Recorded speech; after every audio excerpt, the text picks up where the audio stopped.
নমস্কার, আশা করছি সবাই ভালো আছেন। এখন বাজে সকাল 10টা। আমি চলে এসেছি আমাদের বাড়ির ছাদে। আজ কিন্তু প্রচণ্ডই রোদ বেরিয়েছে আর আজ প্রচণ্ডই গরম। এর মধ্যেই আমি ছাদে এসেছি কারণ আমি এখান থেকে কয়েকটা আম পেড়ে নিয়ে যাব, নিয়ে আচার বানাবো। এই গাছটাতে কিন্তু প্রচুর আম হয়েছিল। বেশ কয়েকদিন যা ঝড় হলো আর সমস্ত আম ঝরে পড়ে গেল।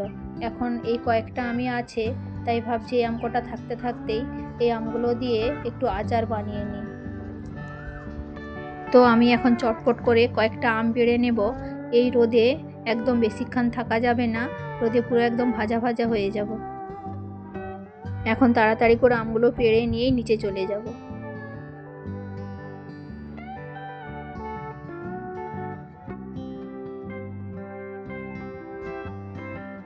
আম পেড়ে নিয়ে চলে এসেছি। এবার আমি একটা পাত্রে পরিষ্কার জল নিয়ে ভালো করে আমগুলো ধুয়ে নেব।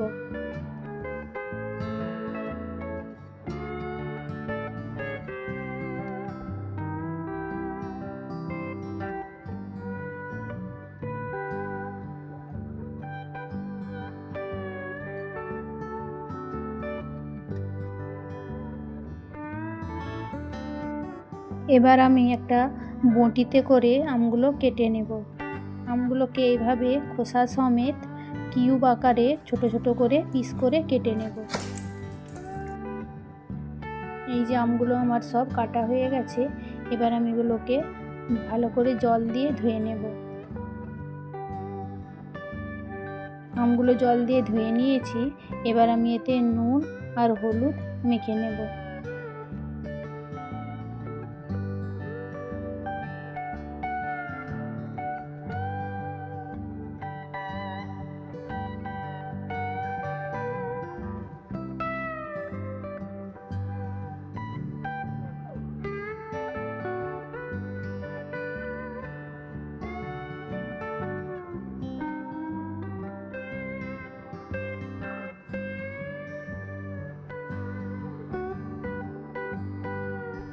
আমগুলোতে নুন হলুদ মাখা হয়ে গেলে এবার আমি একটা চুবড়িতে ঢেলে নেব, যাতে আমগুলো থেকে জলটা বেরিয়ে যায়। আমগুলো থেকে বেশ অনেকটাই জল বেরিয়ে গেছে। এবার আমি আমগুলোকে রোদে দিয়ে দেব শুকোনোর জন্য।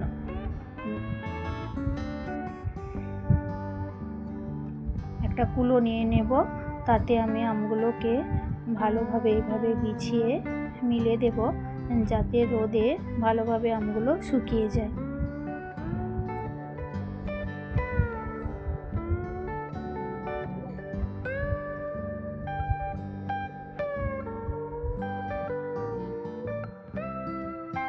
তো আমগুলো আমার এরকম ভাবে শুকিয়ে গেছে।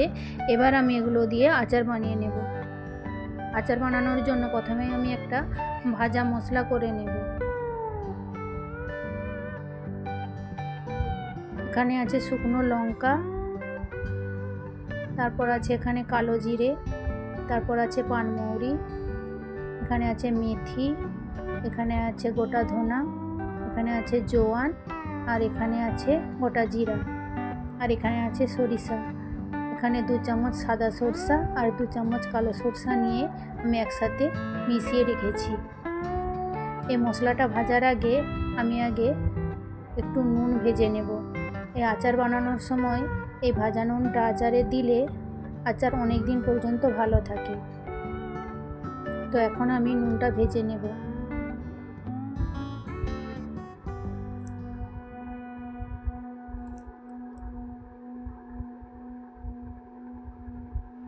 নুনটা ভেজে তুলে নিয়ে ওই কড়াতে এবার আমি ভাজা মশলাটা করে নেব।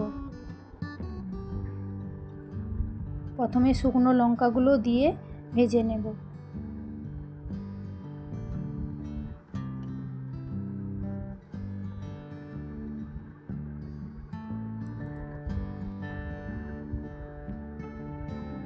শুকনো লঙ্কাটা ভাজা হয়ে গেলে এবার আমি এক এক করে বাকি সমস্ত মশলাগুলো দিয়ে ভেজে নেব। প্রথমেই দিয়ে দেব গোটা ধনা, তারপর দিয়ে দেব পানমৌরি, তারপর দেব গোটা জিরা, তারপর দেব জোয়ান, এরপর দেব মেথি,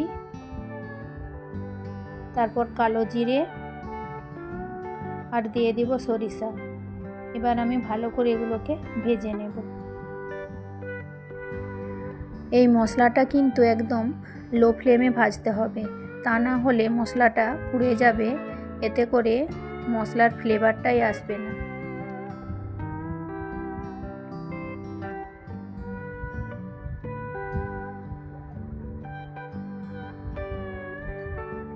মশলাটা আমার ভাজা হয়ে গেছে। এবার আমি মশলাটাকে একটু ঠান্ডা করে নিয়ে তারপর শিলনোড়ায় করে মশলাটা গুঁড়িয়ে নেব। মশলাটা কিন্তু খুব মিহি করে গুঁড়ানো হবে না, অল্প একটু গুঁড়িয়ে নিলেই হবে। তো এই রকমভাবেই আমি বাকি মশলাটা গুঁড়ো করে নেব। এবার আচার বানানোর জন্য আমি একটা পাত্রে কিছুটা সরষার তেল গরম করে নেব। তবে তেলটা ধোঁয়া ওঠা গরম হবে না, অল্প একটু গরম হলেই হবে। তেলটা গরম হয়ে গেলে ওভেন থেকে নামিয়ে নেব আর তার উপর দিয়ে দেব কালো জিরে আর হিং। এই হিংটা দিলে আচারের ফ্লেভারটা কিন্তু দারুণ আসে।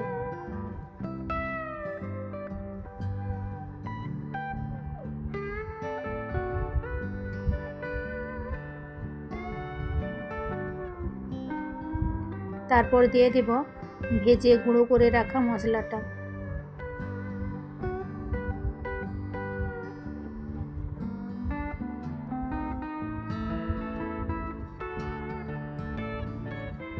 এরপর দিয়ে দেব হলুদ গুঁড়ো আর কালারের জন্য দিয়ে দেব কাশ্মীরি লঙ্কার গুঁড়ো। এইবার এতে দিয়ে দেব একটু ভিনিগার। এই ভিনিগারটা দিলে আচারটা খুব তাড়াতাড়ি নষ্ট হয় না, অনেক দিন পর্যন্ত ভালো থাকে।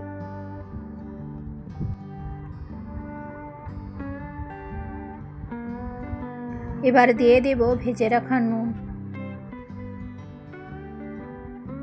এখন ভালো করে আমি মশলাটা মিশিয়ে নেব।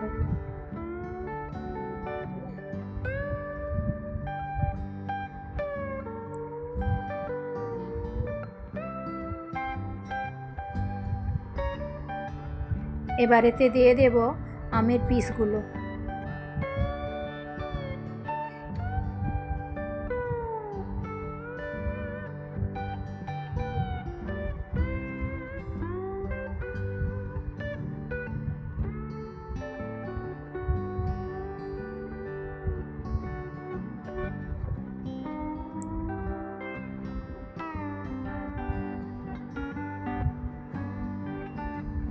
আমের সাথে এবার মশলাটা এইভাবে ভালো করে মিশিয়ে নেব।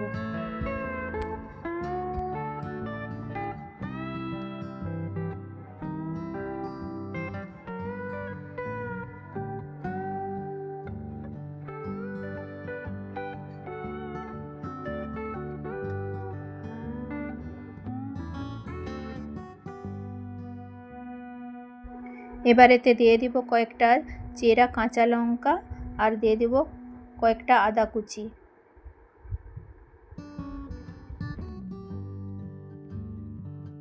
সমস্ত কিছু দেয়া হয়ে গেছে, এখন আমি এটাকে বেশ ভালো করে মেখে নেব।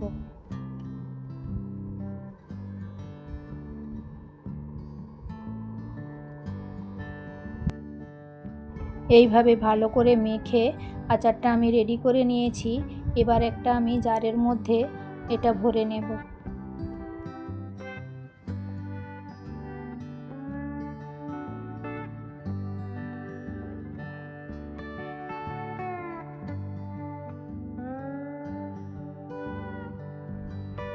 পুরো আচারটাই আমি জারের মধ্যে ভরে নিয়েছি।